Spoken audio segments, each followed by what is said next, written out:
여러분 안녕하세요. 오늘은 교정사회론 14주차 강의죠. 어느덧이란 말이 생각나네요. 어느덧 14주. 본 강의로는 마지막 날이죠. 그래요. 교도소 사회가 어떻게 어떤 모습을 가지고 어떤 일들이 이루어지고 있는지를 살펴보자고 했던 첫 강의 시간의 이야기인데, 그동안에 우리는 쭉 그러한 교도소 사회를 이야기해서 개념부터 이념부터 조직과 시설, 수용자의 지위와 어떤 권리 구제 쭉 살펴오면서 교도소 사회를 이해하고자 했죠. 오늘은 교도소에서의 실제적 어떤 문화적인 어떤 형태들, 삶의 모습, 어떻게 그런 문화가 형성되었을까?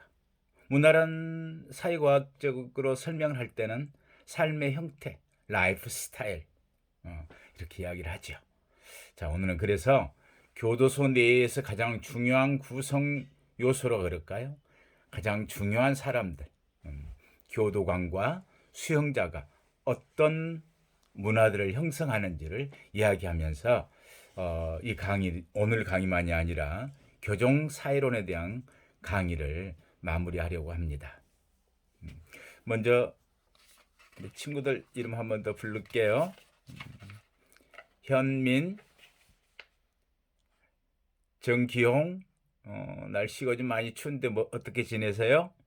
권은지, 배윤주, 박경은, 손영주, 엄지혜, 유채림, 이선아, 임혜진, 표세진, 강수정. 다들 잘 지냈죠? 오늘 날이 많이 춥지 않나 모르겠어요.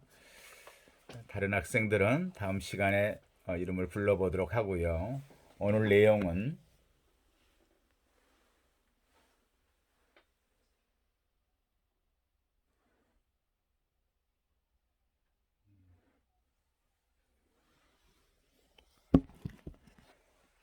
이야기했듯이 교도소 문화의 이해, 교도관의 세계와 수용자 사회의 모습들을 살펴보는 날입니다.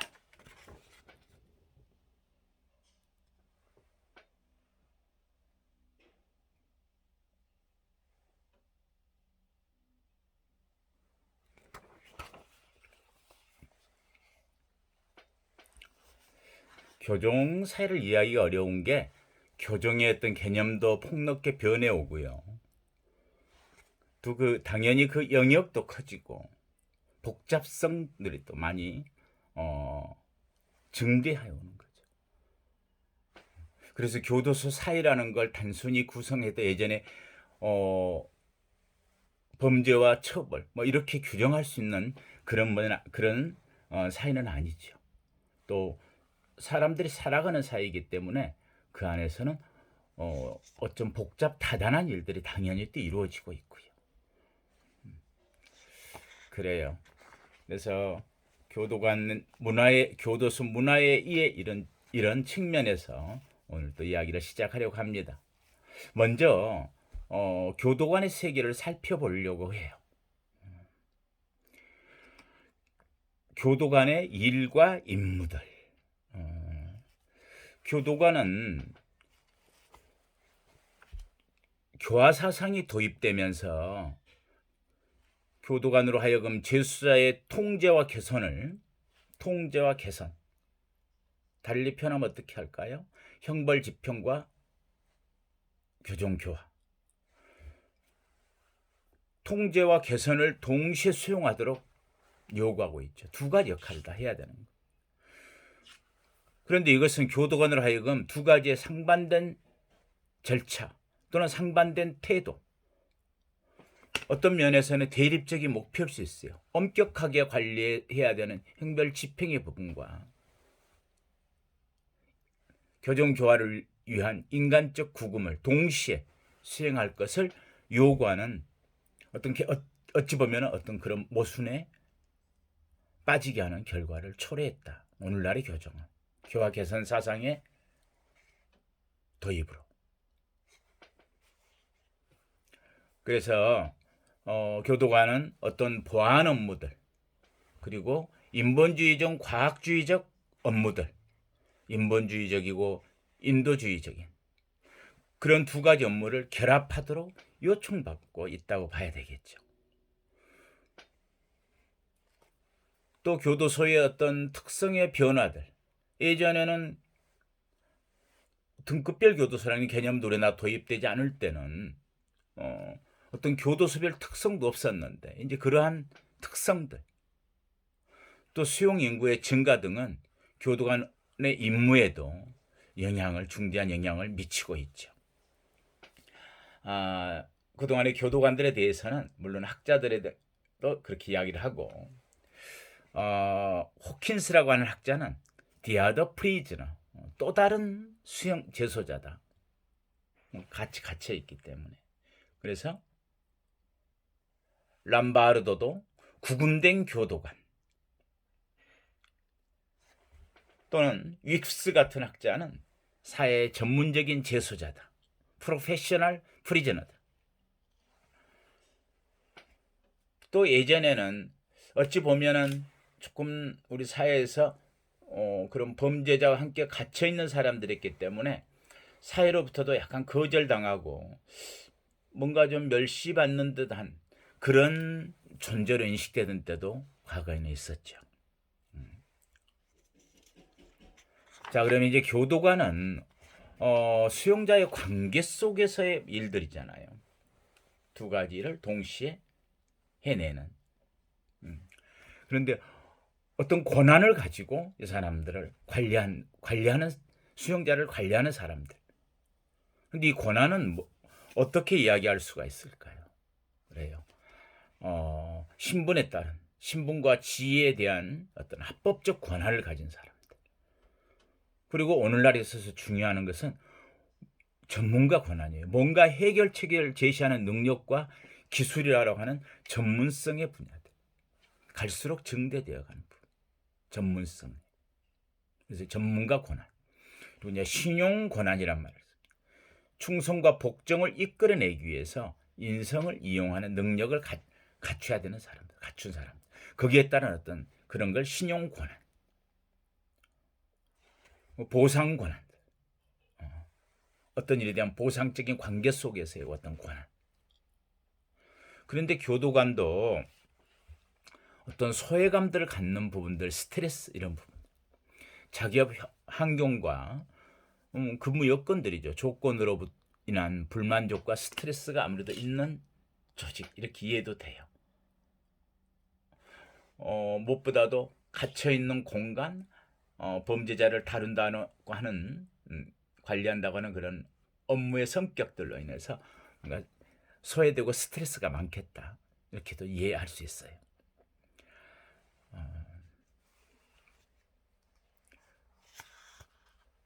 그런데 이제 문제는 이런 것 우리가 좀 편하게 들어도 될 것 같아요. 교도관 사이는 어떤 작업에서 대한 소외의 문제들은 또 무력감 또는 무규범성에서 자칫 규범이 무너졌을 때 오는 것들, 또 내가 하고 있는 일들에 대해서 가장 크게 이제 힘든 게 어떤 무의미성 또는 아이솔레이션, 내가 좀 격리되어 있는 느낌, 또는 자기로부터 했던 자기 소원, 멀어지는 거,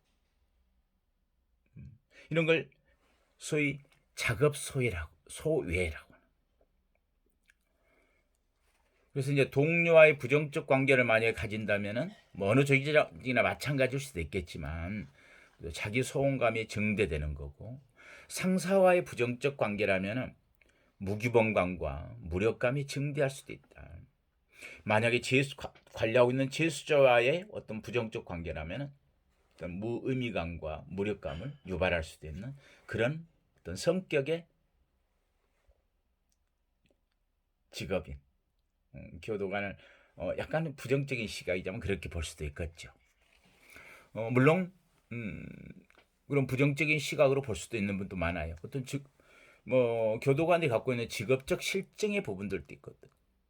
역할이 만약에 과부하된다, 막 수용 인원이 많아지고 복잡한 일들이 많아졌을 때, 아무튼 할 일이 너무 많다는 것은 할 일이 너무 많다, 이렇다면은 직업적 실증이 날 수도 있고요. 또 관리 지원을 하고 있는 일에 대해서 충분히 받지 못하고 있다. 그리고 일반 대중, 일반 사회로부터 자신의 노력에 대해서 사회가 우리한테 감사할 줄 모른다, 이런 생각들을 갖게 될 수 있는 것들이 예전에 교종 문화에 있어서 교도관의 어떤 세계들의 그런 특성들을 가져왔던 점도 있습니다. 교도관의 태도에 대한 어떤 조직의 영향을 본다면은, 만약에 중구금 교도소에 갔다 그러면 구금의 정도가 높잖아요. 또 그리고 거기는 관리만 위주이기 때문에 특별히 뭐 훈육이나 교육을 위한 것들은 수준이 낮을 수가 있고요. 여자 교도소 시설의 교도관은 보통 이제 구금도는 낮은 편인데, 뭔가 그런 관리의 부분에서는 업무량이 강도가 세다. 뭐 세다 그럴까요?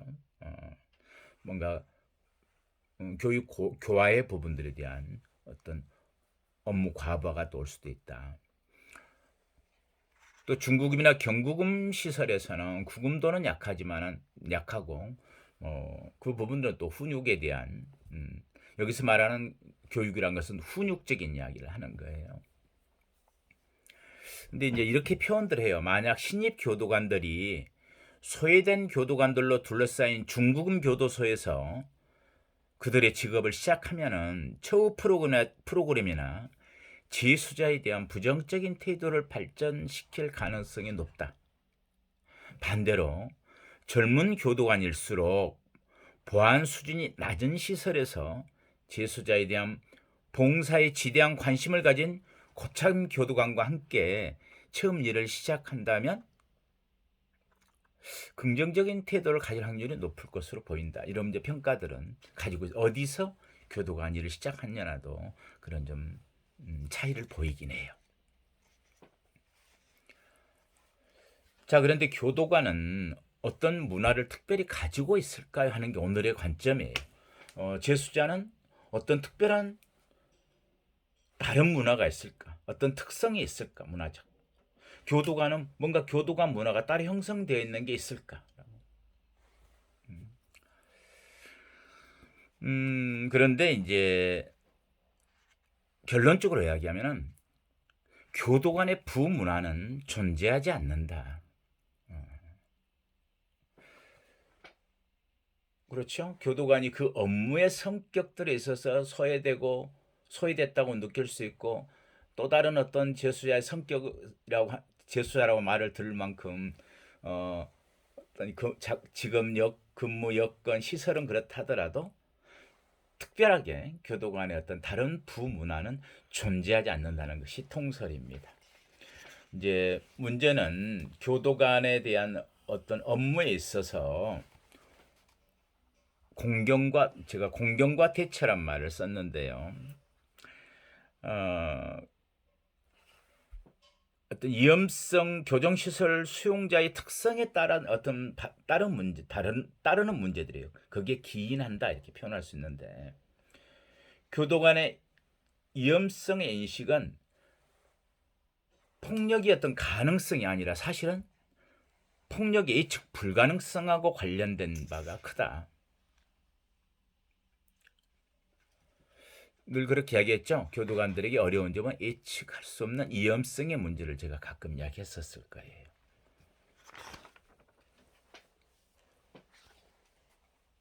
그런데 이제 만약에 어떤 통제력이 상실된다.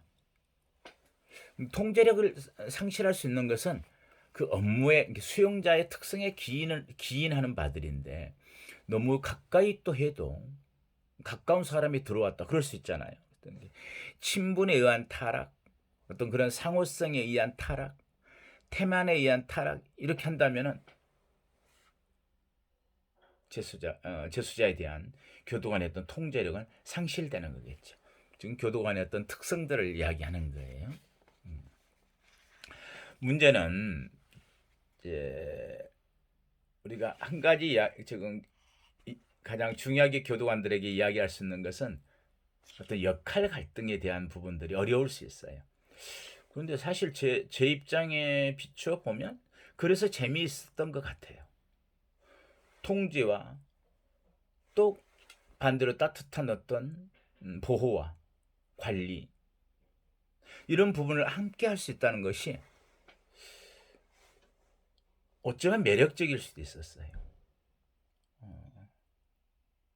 그래서 그 따뜻함이 훨씬 크게 수용자들에게 다가가기도 했고, 어떤 면에서는 또 내 통제에 대한 권한의 부분들을 가지고 일을 하기 때문에 어렵다기보다는 오히려 보람이 있었고, 또 어떤 스스로에게 갖고 있는 자부심을 갖게 하는 어떤 근거가 되기도 했어요. 통제력을 가지고 있다는 부분들도. 그런데 이 역할 갈등에 대해서는 한번 이야기를 해볼게요. 구금과 보안에 대한 책임을 지면서, 그죠? 형벌 집행, 수용 관리 이 부분들. 구금과 보안에 대한 책임을 지면서 한편으로는 지수자의 교화 개선에 관심을 두도록 요구받고 있다. 역할 갈등 같은 걸로 비춰줄 수 있는 거죠. 그래서 전자를 생각하면 어떻게 해야 돼요? 뭔가 거리를 둬야 돼요. 권위에 대한 부분들.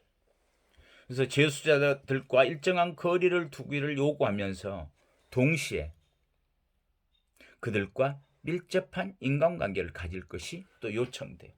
왜요? 사람을 변화시킨다는 건, 교정 교화를 시킨다는 건 보다 인간적 관계가 어떤 라포도 형성돼야 되고 상호 신뢰 부분 속에서 이루어져야 되기 때문에 그렇죠. 그렇다면 그런 부분들이잖아요. 재수자에게 도움이 되고 관용을 베풀기를 바라면서 한편으로는 강인하고 엄하기를 요구받기도 하는 거죠. 어떤가요? 어려운가요? 아니면 해볼만 하신가요? 내가 교도관이라면 그런 역할이 동시에 주어질 텐데.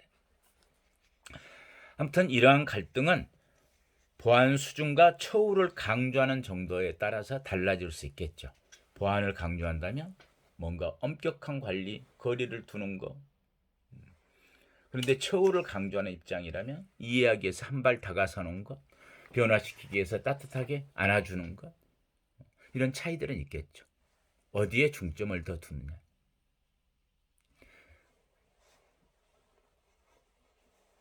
오히려 역할 갈등으로 치자면은, 그래서 중구금 교도소보다 경구금 교도소가 그 역할 갈등이 심할 수도 있다는 거죠. 중구금 교도소는 왜 덜 심할까요? 한쪽에 좀 집중하면 되잖아요. 이렇게 엄정한 관리, 거리 두고. 그런데 경구금 교도소는 두 가지를 동시에 일상생활에서도 이루어져야 되는 부분이잖아요. 이제 이해가 되시나요? 교도관의 세계. 그래서 이러한 어떤 성격들 때문에 교도관의 역할들, 그런 어떤 갖게 되는 생각들이나 태도들은 있지만은 어떻다고요? 결론적으로 그렇지만 교도관들이 특별히 갖는 부문화는 존재하지 않는다는 게 통설이다. 이렇게.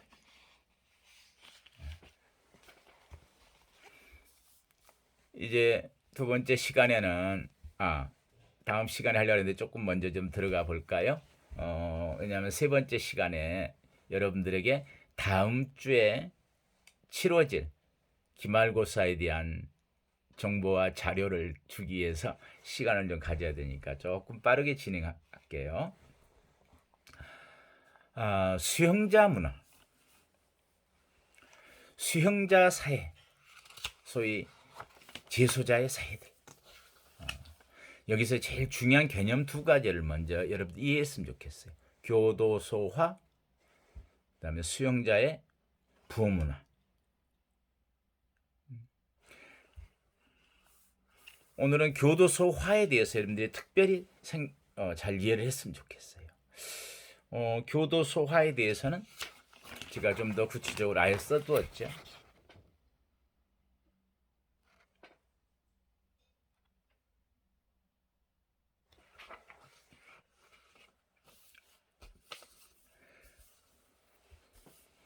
교도소화, 첫째 수용자 문화에 대해서 이야기하자면은 수용자 문화란 수용자들이 가지고 있는 문화적 성향이나 지향성 또는 가치와 규범에 관한 거죠. 가치와 규범. 어떤 사회를 형성하던 가치와 규범을 이야기하죠. 그 사회에서 바람직하다고 생각하는 것, 그렇게 지향하는 것, 그리고 해서는 안 될 어떤 규범에 관한 것. 그 사회를 지탱하는 힘이죠. 그런데 여기서 수용자 문화라고 하는 것은 수용자들이 가지고 있는 문화적 성향이나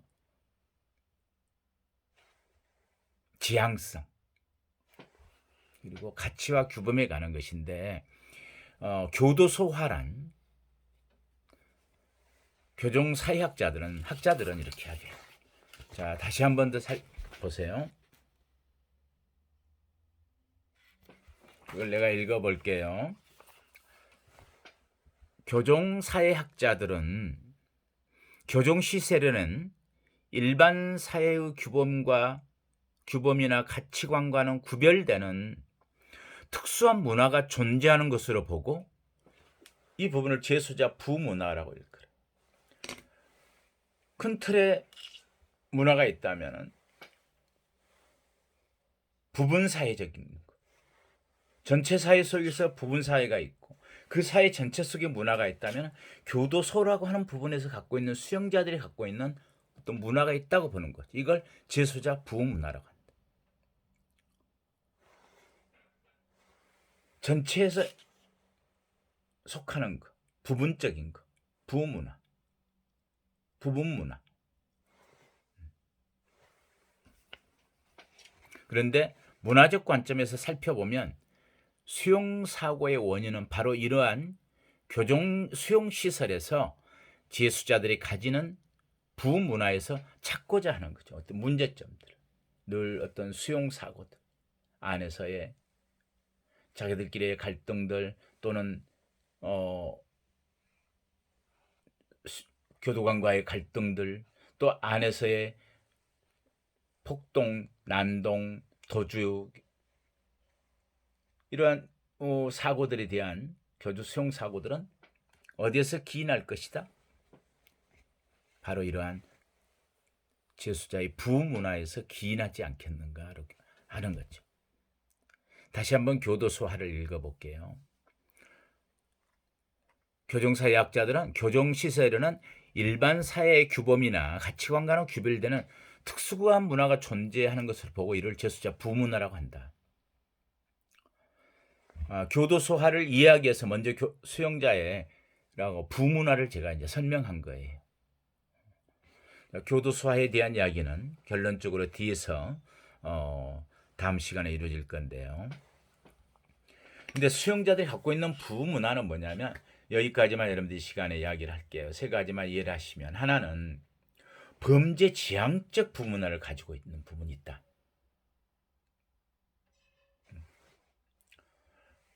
레퍼런스 그룹이 저 범죄 전체 조직에 있는 거예요. 또 안에 있는 물론 자기의 범죄 범죄자들도 있지만 범죄 지향적 부문화.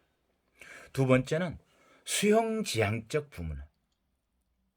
안에서의 생활에 대해서의 재수자의 삶에 대해서 어떤 그 문화적 바탕을 두고 있는 거. 이걸 수용 지향적 부문화. 어떤 부문화의 성격들을 구성하고 있는 걸로 이야기하는 거예요. 범죄 지향적 부문화, 수용 지향적 부문화, 그리고 합법 지향적 부문화. 우리는 이 세 가지를 이야기를 합니다. 부문화를 형성하는 요인들은 여기에 대한 이야기는 다음 시간에 좀 더 구체적으로 하면서 교도소화의 이야기를 하려고 합니다. 좀 쉬었다 할까요?